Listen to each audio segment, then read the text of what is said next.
Welcome back to our channel. So ఇంతకు ముందు మనం స్కూల్ టైమింగ్స్ మారుతున్నాయి పిల్లలవి అని ఒక వీడియో చేసాం. సో కేవలం స్కూల్ టైమింగ్స్ మాత్రమే కాదు, పిల్లలకు పాఠాలు చెప్పే విధానం కూడా ఈ అకాడమిక్ ఇయర్ నుంచి ప్రభుత్వ స్కూళ్ళల్లో మారబోతుంది. అండ్ మారేటట్టు షెడ్యూల్ని కూడా విడుదల చేశారు. సో ఈ షెడ్యూల్ ఏంటి, ఎలా ఉంటుంది అంటే, ప్రైవేట్స్ స్కూళ్ళల్లో పేరెంట్కి సంబంధించిన పేరెంట్ టీచర్ గ్రూప్ ఎలాగో, అండ్ టీచర్ గ్రూప్స్ ఎలాగో, అండ్ దాంతోపాటు పిల్లల్లో పీర్ గ్రూప్ అని ఎలాగో, సో అలాంటి గ్రూప్స్ అన్నీ కూడా ఇప్పుడు ప్రభుత్వ స్కూళ్ళల్లో ఏర్పాటు చేయబోతున్నారు. అండ్ ఏఐ టెక్నాలజీ వచ్చిన తర్వాత ప్రైవేటు బళ్ళల్లో క్లాస్ రూమ్లలో డిజిటల్ బోర్డులు పెట్టడం కావచ్చు, ఏఐతో టీచింగ్ కావచ్చు, రోబోస్ కూడా యూజ్ చేసి క్లాస్ రూమ్లో టీచింగ్ కావచ్చు, ఇవన్నీ చూస్తున్నాం. తర్వాత వాళ్ళకు ఉండే లైబ్రరీ హవర్ కావచ్చు, ప్లే అవర్ కావచ్చు, రెమిడియల్ క్లాసెస్ కావచ్చు, ఇవన్నీ కూడా ప్రైవేటు స్కూల్లో పిల్లల చదువులు అండ్ దాంతోపాటు వాళ్ళ ర్యాంకుల దిశగా అక్కడ ఉండే టీచర్స్ కష్టపడుతూ ఉంటారు.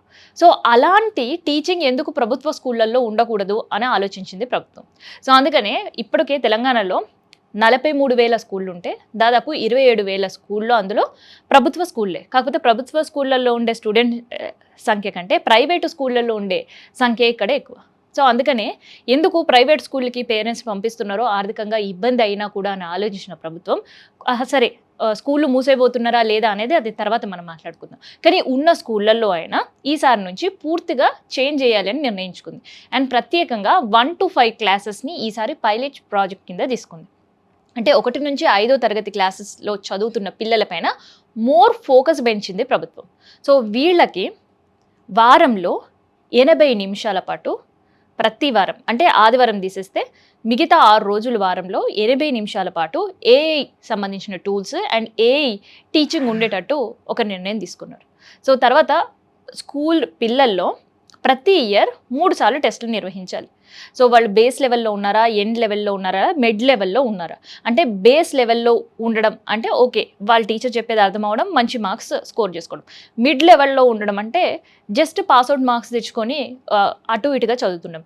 అండ్ ఎండ్ లైన్లో ఉండడము అంటే పిల్లలు పూర్తిగా చదువుకి దానిపైన శ్రద్ధ పెట్టకపోవడమో, లేదంటే టీచర్లు చెప్పడం వాళ్ళకి అర్థం కాకపోవడం. సో ప్రతి సంవత్సరంలో 3 సార్లు వీళ్ళకి ఈ టెస్టులు పెట్టి ఎక్కడ వరకు రీచ్ అవుతున్నారని పిల్లలు తెలుసుకొని ఆ టీచర్స్ వాళ్ళకి రెమిడియల్ క్లాసెస్ ప్రతిరోజు పెట్టాలి. సో అదే టీచర్స్కి టార్గెట్ ఇచ్చారు. సో దీనికి సంబంధించిన పూర్తి రిపోర్ట్ అక్కడ ఉండే హెడ్ మాస్టర్ ప్రభుత్వానికి పంపించాలి. సో ప్రతి స్టూడెంట్కి సంబంధించిన ఒక ప్రొఫైల్ ప్రిన్సిపల్ దగ్గర ఉండాలి. ఆ ప్రిన్సిపల్ ఆ పంపించిన ప్రొఫైల్ ప్రభుత్వం దగ్గర ఉంటుంది. సో ఇదొక నిర్ణయం. అండ్ తర్వాత ఎట్లయితే పేరెంట్స్ టీచర్స్కి సంబంధించిన గ్రూప్స్ ఉండడం, అండ్ పిల్లల సమస్యల గురించి టీచర్స్ డిస్కస్ చేయడం, అండ్ పేరెంట్స్ డిస్కస్ చేయడం, ఇవన్నీ కూడా ప్రైవేటు స్కూళ్ళల్లో ఉండుంటాయి. సేమ్ హ్యాస్టీస్ అలాంటిదే ప్రభుత్వ స్కూల్లో కూడా ఈ ఏడాది నుంచి పెట్టబోతున్నారు. అండ్ పిల్లల్లోనే పేర్ గ్రూప్ అని చెప్పేసి ఒక గ్రూప్ ఏర్పాటు చేయబోతున్నారు. అంటే అందులో ఒక బాగా చదివే పిల్లాడు ఉంటాడు, అండ్ కొంత బెటర్గా ఉండే పిల్లాడు ఒకరు ఉంటారు. మిగతా 3 పిల్లలు చాలా డల్లర్స్గా, చాలా వీక్గా ఉండే ఎడ్యుకేషన్లో ఎవరైతే ఉంటారో ఆ పిల్లలు ఉంటారు. సో ఈ 5గురిని కలిపి ఒక గ్రూప్ ఫామ్ చేసినప్పుడు, సో ఏదైనా డిస్కషన్ చేయాలన్నా, ఏదైనా ప్రాజెక్ట్ వర్క్ చేయాలన్నా ఈ 5 పిల్లలు కలిసి నేర్చుకునే అవకాశం ఉంటుంది. సో ఇలాంటి గ్రూపే ప్రభుత్వ స్కూళ్ళల్లో కూడా పెట్టబోతున్నారు. అండ్ దాంతోపాటు లైబ్రరీస్ ప్రభుత్వ స్కూళ్ళల్లో ప్రతిరోజు అరగంట సేపు పిల్లలకి లైబ్రరీలో టైం స్పెండ్ చేసే అవకాశం ఇవ్వాలి. అండ్ వాళ్ళు సబ్జెక్ట్ బుక్స్ కాకుండా స్టోరీ బుక్స్ చదవడం, అండ్ ఆ స్టోరీ బుక్స్ చదవడం అలవాటు చేసుకునే విధంగా టీచర్స్ వాళ్ళని ట్రైన్ చేయాలి. సో ఇది ఒక కొత్త రూల్ కూడా ఈ అకాడమిక్ ఇయర్ నుంచి కూడా ప్రభుత్వం తీసుకురాబోతుంది. సో ఇన్ని చెప్తున్న ప్రభుత్వం నిజంగా అది అమలుకు సాధ్యమేనా అనే ప్రశ్నలు మీ అందరూ కూడా ఉండుండొచ్చు. సో నేను చెప్పిన తర్వాత ఇదంతా బాగానే ఉంది, ఇదంతా బాగానే చెప్తున్నారు, కానీ ఇవన్నీ వర్కౌట్ అయ్యేవి కేవలం ప్రైవేట్ స్కూళ్ళలో. ప్రభుత్వ స్కూల్కి టీచర్ వచ్చుడే కష్టం, ఇంక ఇవన్నీ ఏడా చూస్తారు అని కొంతమంది.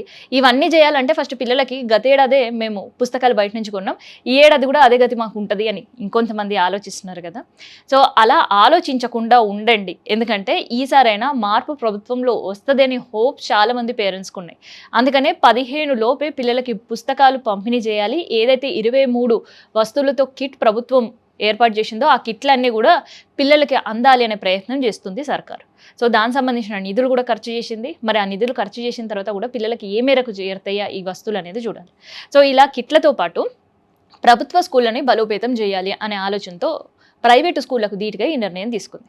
సో ఇక్కడ వరకు బాగానే ఉంది, కానీ ఇంకా పేరెంట్స్లో కలవరం ఏంటంటే, అటో ఇటుగా ప్రభుత్వ స్కూళ్ళలోనే అంతో ఎంతో పిల్లలు చదువుకుంటున్నారు, వాళ్ళ కోసం అవకాశం ప్రభుత్వం కల్పించింది. సో వాళ్ళ వసతులు ఉన్నా లేకున్నా లేదంటే బుక్కులు ప్రొవైడ్ చేసినా చేయకున్నా, స్టేషనరీ ఇచ్చినా ఇయ్యకున్నా, కొన్ని సందర్భాల్లో మిడ్ డే మీల్స్ పిల్లలు తిన్నా తినకున్నా ఏదో ఒకటి సర్దుబాటు చేసి మేము పంపిస్తున్నాం. కానీ అసలే చదువుకునే ప్రభుత్వ స్కూళ్ళు మూతపడితే నిజంగానే సీఎం సార్ బెంగుళూరులో జరిగిన ఒక కాన్క్లేవ్‌లో దాదాపు 23,000 స్కూళ్ళను మూసేస్తాము అని ప్రకటిస్తే, సో కేవలం 4,000 స్కూళ్ళు మాత్రమే మిగులుతాయి. అది నిజంగా వాస్తవమైతే, సో ఇదే బెంగ ఇప్పుడు పేరెంట్స్‌లో కనిపిస్తుంది. వాళ్ళని చదివిపియాలంటే వాళ్ళ దగ్గర చిల్లిగవ్వ లేదు.